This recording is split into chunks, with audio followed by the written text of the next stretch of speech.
ever in Kerala, you'll notice that every few kilometers there's a hand cart which dishes out the most amazing food. Today what we're doing is a recipe from these hand carts. We're making something called egg roast or mutta roast, how you'd call it in Kerala. This recipe is a favorite among truck drivers, daily wage workers, and of course people like you and me. To start with, pour some oil. I'm using coconut oil here, about 2 tablespoons. Once the oil is hot, you can just add some finely sliced onions.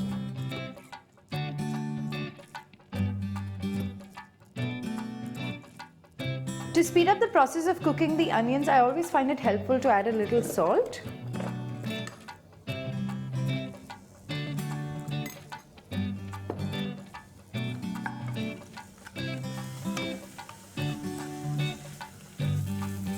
So now you can see that my onions are cooked. To this I'm going to add some finely chopped tomatoes.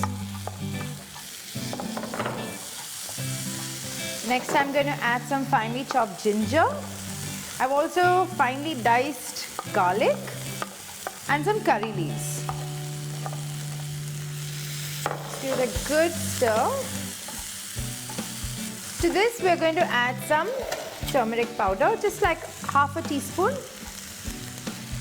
I'm going to add some chili powder, about a full teaspoon of chili powder, 1.5 really.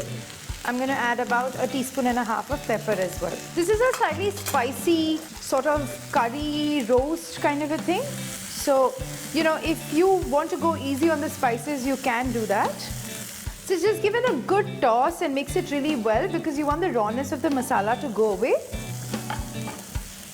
Now to this, once it's all mixed up really well, I'm going to add some water.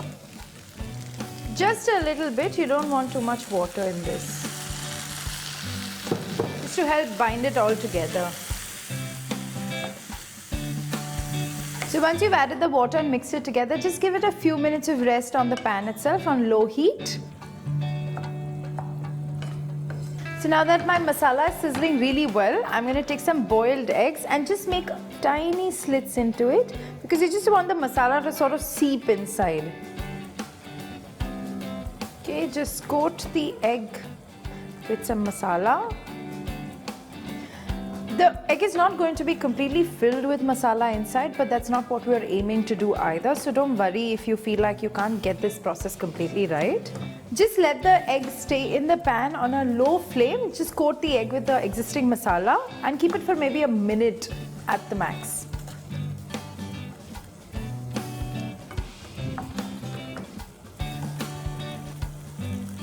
Now that my masala is cooked really well, as a last step, I'm going to put my pan on really high flame and just keep on stirring it continuously to get a nice crispiness on the egg.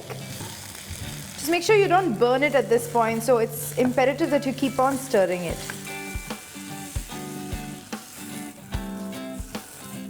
So now my mutta roast is done. I'm quickly going to get it ready to be served.